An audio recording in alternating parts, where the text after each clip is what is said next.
ดิกำลังขายอีกน้อยหนึ่งเนาะอีกน้อยหนึ่งกำลังลาหูอมจันทร์แต่ยังไม่เห็นเป็นแบบสีเลือดแดงๆหรือว่าเพิ่นขายแล้วมันจึงเป็นสีแดงบ่เนาะน้ำตอนนี้กำลังฟุดละอันน้ำมันอยู่ในซีมันออกมาเนาะตอนนี้ก็ชี้ไม่เอาน้ำล้างคุกใส่มาเบิ่งหม้อเฮาฟุดแล้วทุกคนเมื่อกี้นี่เบิ่งไปแล้วเราก็ปรุงไปแล้วเนาะปรุงพอดีแล้วก็ฟุดบัดนี้ก็สิมาเอาหอมเสเลยหอมก็มีหอมป้อมหอมบัวสภาพกับบริยากเป็นเมนูง่ายๆสิมาใส่น้ำปลา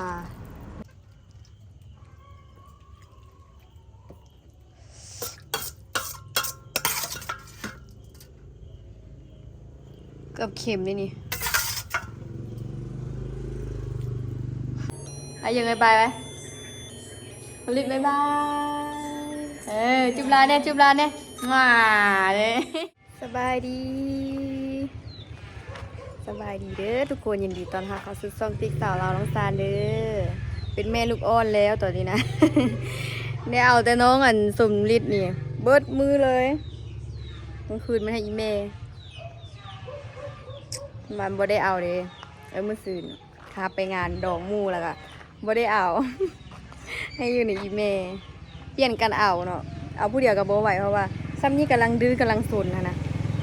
จับนมกินเองเลยนี่เป็นให้อยากนอนเลยนี่อยากนอนแต่ว่านอนยากเสื้อเพิ่นซีโนนะต้องคัดต้องแอวต้องได้เจียเพิ่นตานะรับไหนได้ยินดาวเนาะตาน่ะรับแล้วละอันบ่ยอมนอนอีกนะรับแล้วยังมือนะว่าพยายามฝืนตัวเองมือตาขึ้นมาแล้วก็ให้นะขี้ดื้อขี้ให้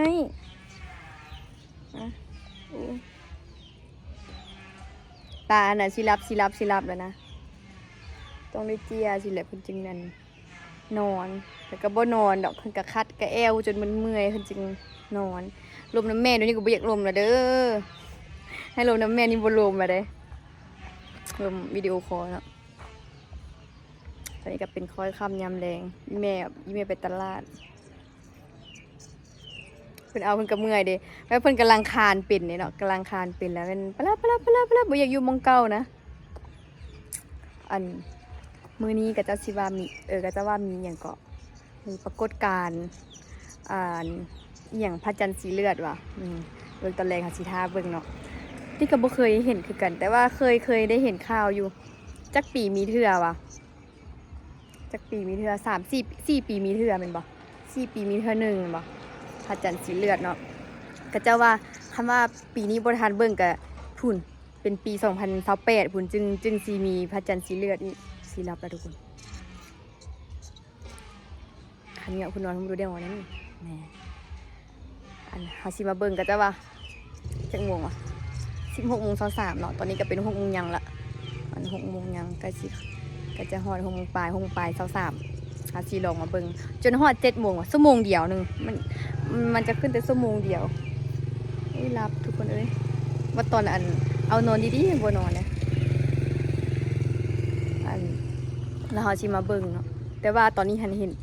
ห็นตะเวนใกล้สิตกดินยังเป็นสีแดงๆเดี๋ยวจะถ่ายเบิ่งเด้อทุกคนนะแดงให้แดงว่าอันนี้ก็รับเดี๋ยวสิปินกล้องหลังให้เบิ่งเดี๋ยวไปถ่ายอยู่นอกให้เบิ่งก่อนค่อยค่ำยามแรงทุกคนบรรยากาศตอนนี้ก็คนกำลังเที่ยวทางให้เป็นส่วนแล้วเรื่องเรียนเพิ่มก็คือเรียนพิเศษแล้วอย่างเนาะเที่ยวทางเอาหลายมื้อนี้ก็จะว่าสิมีอันอีหยังก็ปรากฏการณ์อันอีหยังวะพระจันทร์สีเลือดบ่ดิเขาจะว่าอัน16:23หา17 โมงเท่าไหร่วะ28วะประมาณนี้จะมีอันพระจันทร์สีเลือดเต็มดวงนี่ขนาดตอนนี้ก็ยังเห็นเป็นแดงๆแล้วทุกคนเนาะเบิ่งค่ำนิดนึงฮอดโมงมันแล้วเขาจึงสิมาเบิ่งอันอีกเท่านึงเบิ่งกลางคืนให้สิเห็นดีแล้วเนาะอันนี้อันขนาดตอนนั้นประมาณ6 โมงนี่6 โมงยัง5 โมงยังเนาะนี่ไปตลาดมาแต่ว่า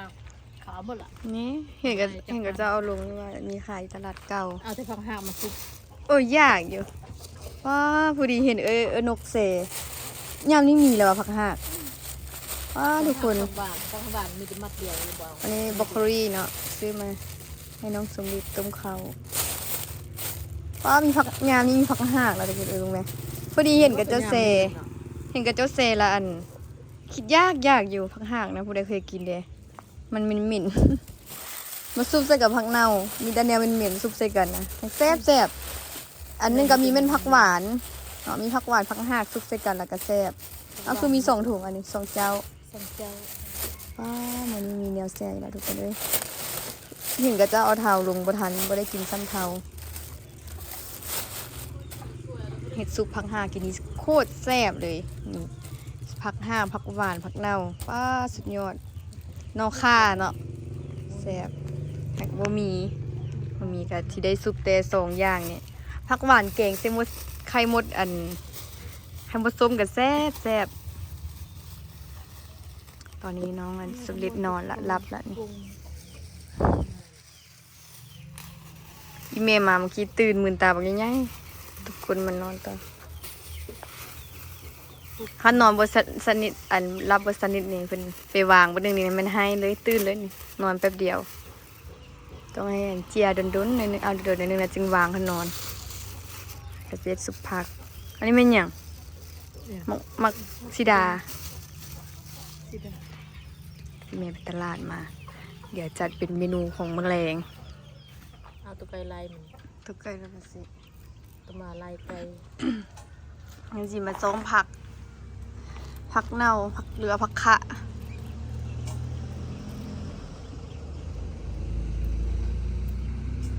มื้อนี้เขาว่าสิมีอันเดี๋ยวว่าพระจันทร์สีเลือดเถอะเบิ่งตะเวนแดงคืออยู่ด้วย ปรากฏการณ์มีแต่ชั่วโมงเดียว6 โมงปลายจากหน้อยนี่ติเขานำกินอันเหลียวเห็นแดงบ่แดง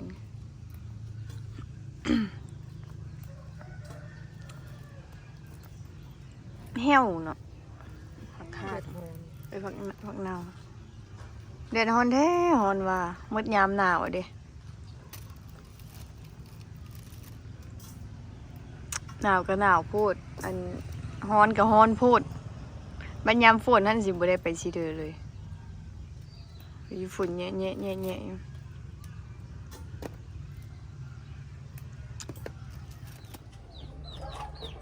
หลังจากที่เอาอันสมฤทธิ์นอนไปนอนแล้วอีเมย์ก็ซ้อมผักแล้วมันก็สิมาล้างผักเลยแล้วก็อยากสิเป็นมืดๆได้เลยทุกคน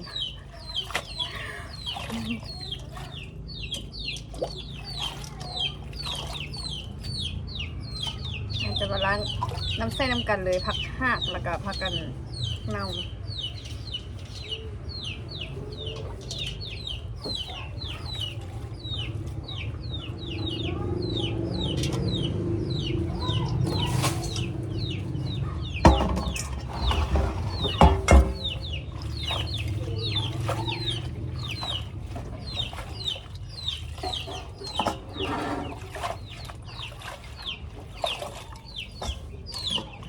ต้มน้ำปลาเลย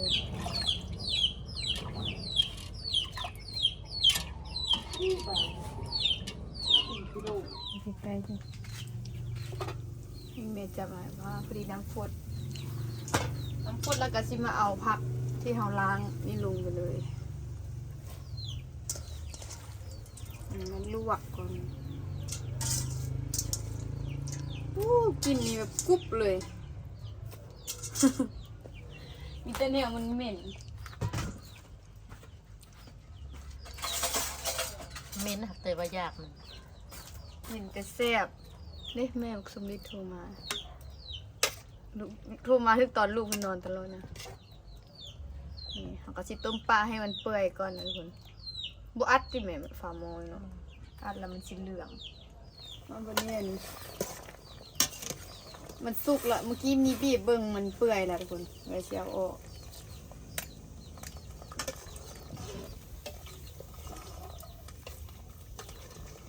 กินนี่บ่ให้ว้าวเลยผักหากนี่กินแห้ง บอดลวกแล้วก็วอนแห้งกัน กับผักเน่านี่เป็นกระเซ็บ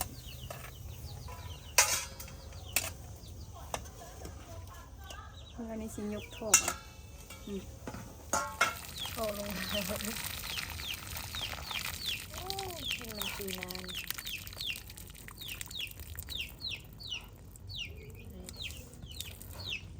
สิมาอันปิ้งหรือว่าจี้เนาะมักเพชรแล้วก็กระเทียมหอมบัวแดงเบิดลืมซื้อ อันนี้ไปซื้ออยู่ห้านไกลๆเนาะหอมบัวกับเบิดหอมบัวแดงเบิดเดี๋ยวไปซื้อกระเทียมเนาะอยู่มันไกลๆจี้มันจึงหอมหรือว่าบ่จี้ก็ได้เนาะแต่ว่าจี้นี่มันจะหอมกว่า อันนี้แม่นสิมาเฮ็ดอีเมนสิมาเฮ็ดอบซีนหรือว่าอบเนื้อ อันนี้มันขาหลายลวกจำเจียวเฮียไปก้อนหนึ่งละอีกก้อนหนึ่งเห็นอันลูกน้อยเอาอันชิ้นมัวลูกเขาว่าสิสั่งสุดหนึ่งว่าอัน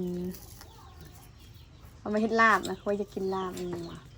ที่มันขายสุดเท่าเดิม เซนซี่ สุด100,000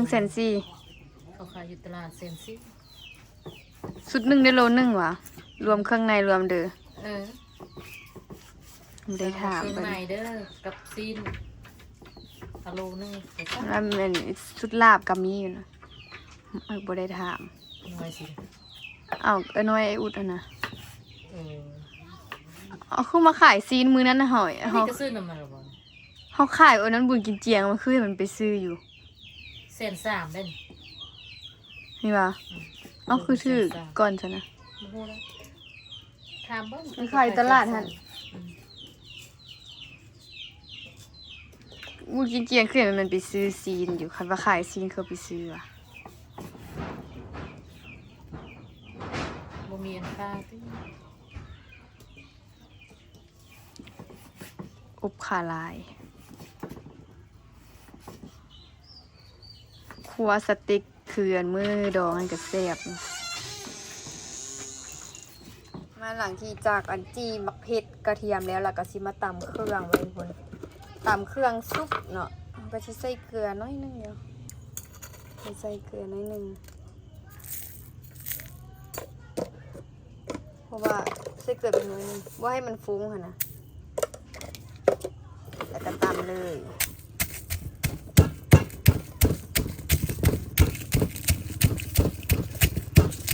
มะเขือดีก็กรอบอีแม่ตากแดดแน่แล้วก็เอามาจี้อีกแหละมันจึงตำบ่ยากกันพระจันทร์สีเลือดว่าสนักยังบ่เห็นขึ้นปานนี้ก็จะว่า16 โมง23จน7 โมงแล้วยังบ่เห็นขึ้นหรือว่าอยู่ลาวมันยังอันบ่เป็นโมงนี่ว่าเนาะซ้อมเบิ่งอยู่ดิ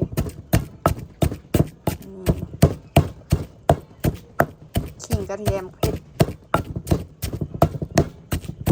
โอเคได้แล้วเนาะ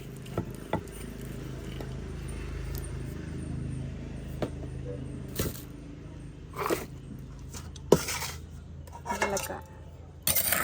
วัดมาใส่อันสุผักเขาเลยสุผักกับบริยากเป็นเมนูง่าย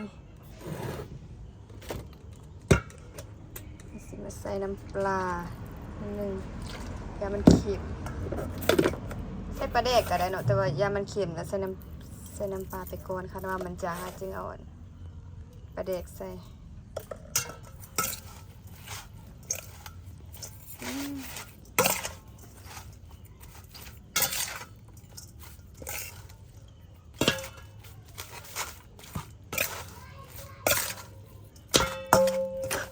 คนมือเดียวมันจะเสียนั่นแน่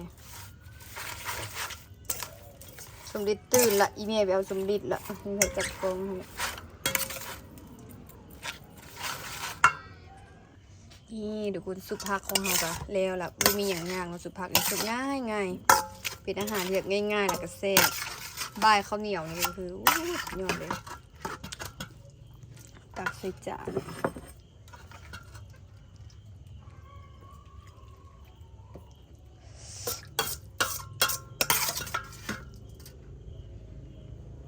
เกือบเค็มเลยนี่ก็ใส่เกลืออีกบวงอันน้อยหนึ่ง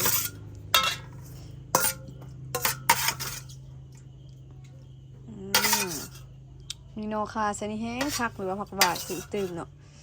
แซ่บสุดนี่ทุกคน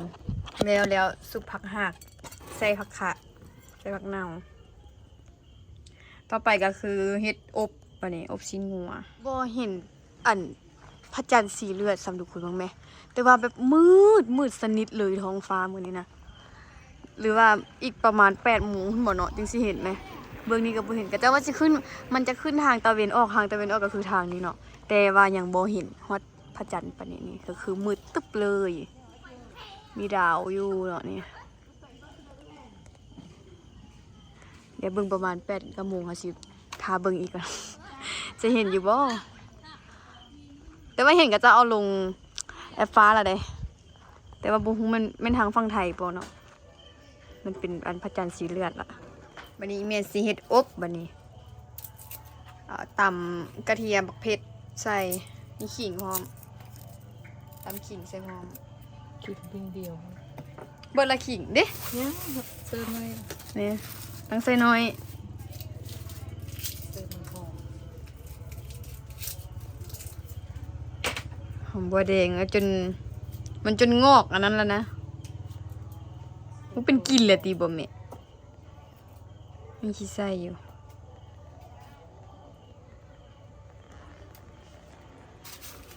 เบิดแท้เบิดว่ามักเผ็ดนี่กรอบอันเสียบจี้ก็ยังขาดครึ่งแล้วอะ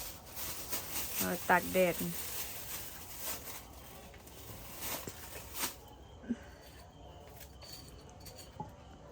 ใส่เกลือเป็นนัว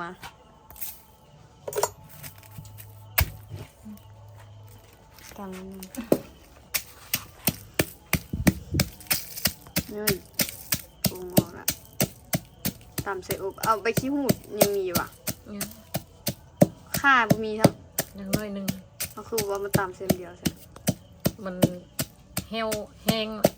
ต้มเสร็จแล้วต้มมันหอม ข่าเหี่ยวซอยเสร็จเลย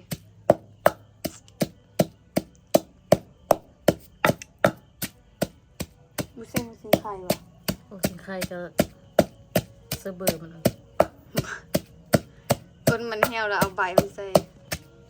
เหี่ยวกระเบิดไว้ไปตลาดเนี่ย เอ้ยกุกมันอยู่หั่นเอาหัวนึ่งมาซื้อเลยก็ได้เอาเต็ม ทุบใส่เอานะ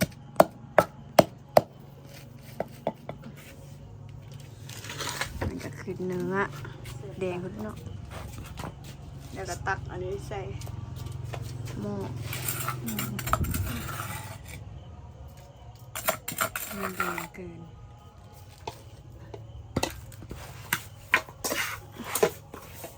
คลุกเคล้าให้เข้ากันแล้วก็ตั้งใส่หม้อโอ้ไฟสิดับแล้วอ๋อข่าวะเนี่ย มันเหี่ยว เฮลเทเฮลว่า เอาไปซื้อละ เอาไว้เลย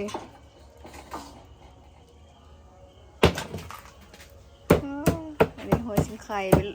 ไปลวกเอาอยู่สุ่มยังบ่ใหญ่ซ้ พวกงาม ำน้องกัน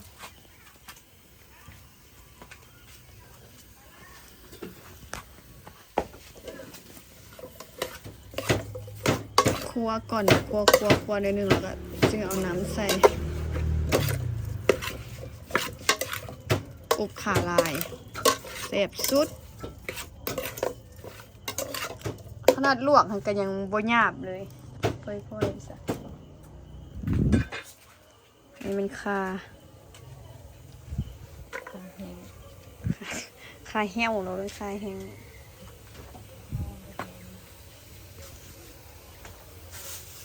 อันนี้ก็เป็นใบขี้หูดว้าหอมขนาดหอมใบขี้หูด พวกมันแห้งหลายน้ำดูพวกมันซื้อเลย เอาน้ำล้างคุกเลยเดี๋ยวจะคั่วอันนี้ให้มันแห้มๆอีกนิดนึงก่อนเนาะน้ำตอนนี้กำลังพูดละอันน้ำมันยูนิซีมันออกมาเนาะอันนี้ก็ชิมเอาน้ำล้างคุกใส่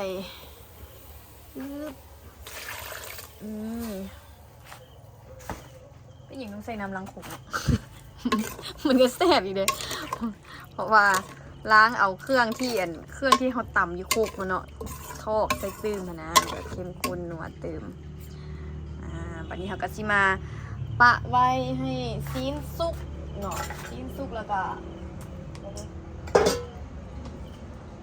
ซีนสุกแล้วก็ปรุ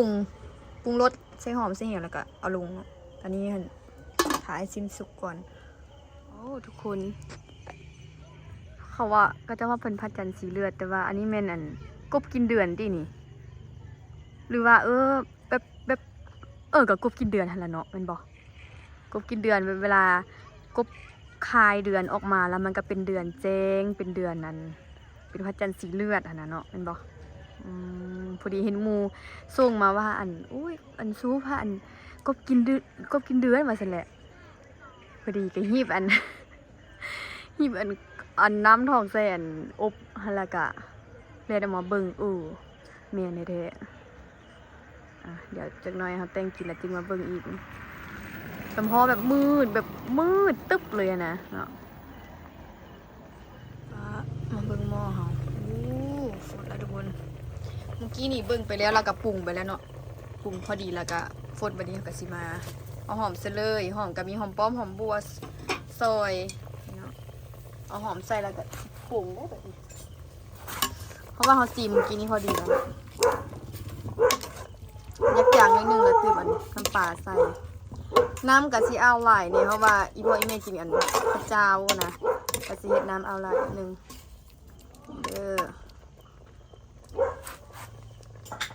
เงียบร้อยก็ปรุงได้แบบนี้นะสวัสดีจ้าเดี๋ยวสิมาตักใส่ถ้วย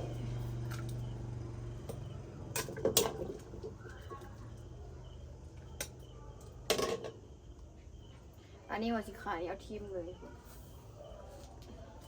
เขาใส่มันหอมเนาะ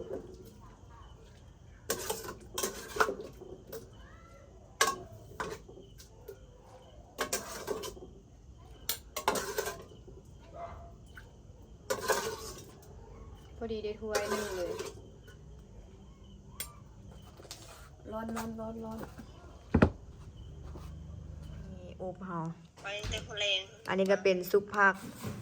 มาเด้อทุกคนข้าวแรงนำกันเด้อนี่อันนี้ก็เป็นข้าวของสุมดิดนู่นเนาะหากอาบน้ำแล้วมันก็ตื่นจักโมงสินอนบัดนี้ดกคุณเนาะให้แอวอยู่แล้วนี่แซ่บบ่แซ่บเนาะ หากอาบน้ำมายังบ่ได้งดเครื่องแล้วปอนข้าวละหิวข้าวสมเด็จหัวมือหิวข้าวโคตรเนาะกินข้าวอีมันยังเด้เอาเด้โคอีหยังนะแม่หรือแม่มันแม่เอ้ยโคเด้นี่หรือเบงโคขอเงินซื้อเป็นเพื่อนขอเงินซื้อเป็นเพื่อนวะแม่นบ่มาเหลียวมาเลยแม่นบ่ขอเงินวะโอ้น่ะจุบลาอีกเพื่อนหมดเห็นบ่บ๊ายบายแม่ด้วยบ๊ายบายแม่บ๊ายบายจุบลาเอ๊ะเดี๋ยวกินข้าว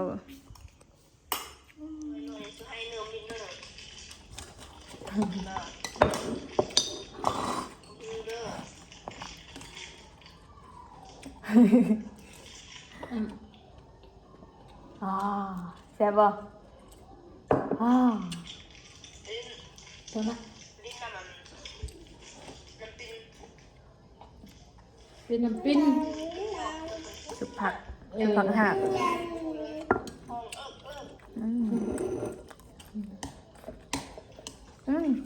เราบอกเอาเฮ็ดบดไม่เฮ็ดใจเลยใช่เฮ็ดบดก็มีมันบ่ได้ซื้อ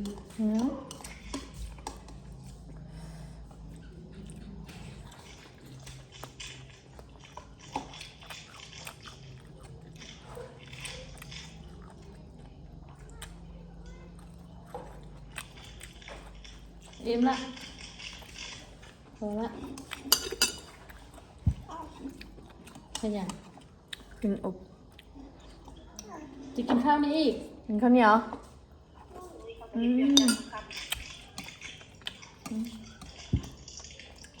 มัม มันเก่งกว่าน่ะ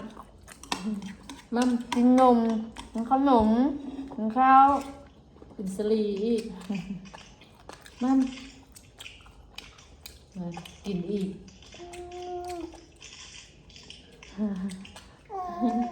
หงาหงา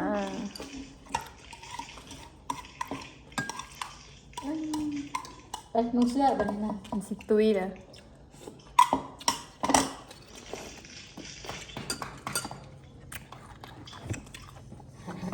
โอ้แข็บเด้เขานั่นก็กินข้าวเหนียวก็กิน พอแล้วลุงเครื่องมัน บ๊ายบายจ้ะ อ่า บ๊ายบายบ๊ายบายไหมบ๊ายบาย แล้วแต่ลุงเป็นชีวิต คนไล่บ่เรียนคิวกันอยู่หันนั่นน่ะ มันจะให้บอกจากหน่อยมันนอนมันจะให้ บ๊ายบายจ้ะบ๊ายบายแม่จ้ะ ได้ บ๊ายบายคิดไว้เป็นเครื่อง บายบาย บ๊ายบายดู บ๊ายบายเอามีด บ๊ายบายเนี่ย บ๊ายบายเอามีดเอามีด จุบลาได้จุบลาได้ จุฬาเด้อ โอ้ยบ่ถึกปากจุบลาได้จริงน้อยๆโอ้ยตาหวานเด้อยิ้มหวานเด้อเอ็ดจุฬาบ๊ายบาย ชมเชยแหละ ใส่ตัวมือชมเชย ชมเชยเบิ่งนั่นเองชมเชย แกะอันนั้นจุฬาคอนได้ติ้งน้อยๆได้ติ้งน้อยๆได้ สอนวันนี้มีชมเชยกับอันครับสาธุอยู่จะชมเชย จุฬาไอ้นั่นจุฬาส่งเบื้องเลยตัวมือชมเชยเด้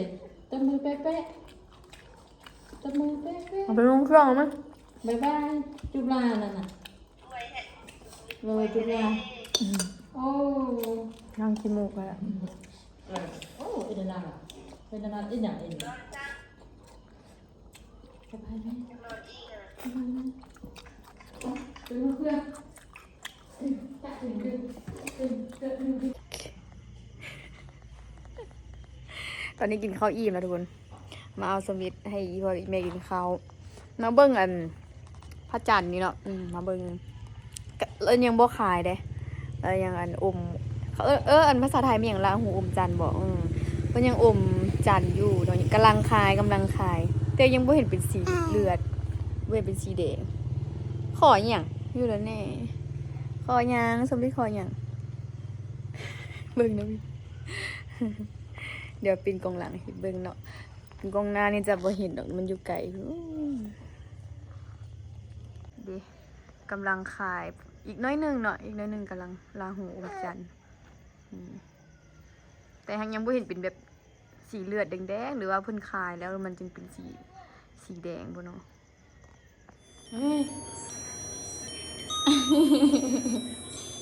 Happy birthday to you เฮ้ยเปิดเพลงเองกันได้แบบนี้นะเปิดเพลงอีรอนะถ้าเบิ่งอันอาจารย์สีเลือดยังเงินบุคาจากเทือเนาะ เอาสำหรับคลิปวิดีโอนี้ก็ขอตัวลาทุกคนไปก่อนเด้อฝากทุกคนกดติดตามกดไลค์ส่งติดสาระของสารเด้อเพื่อเป็นกำลังใจในการในคลิปต่อไปบ๊ายบายไหมยังบ๊ายบายไหมผลิตบ๊ายบายจุบลาเนี่ยมาเลยเก่งเด้โอ้ตีได้แบบนี้หูโวยละได้วุ่นหูโวยได้หายนี่เราเป็นโวยรถความเก่งเนาะ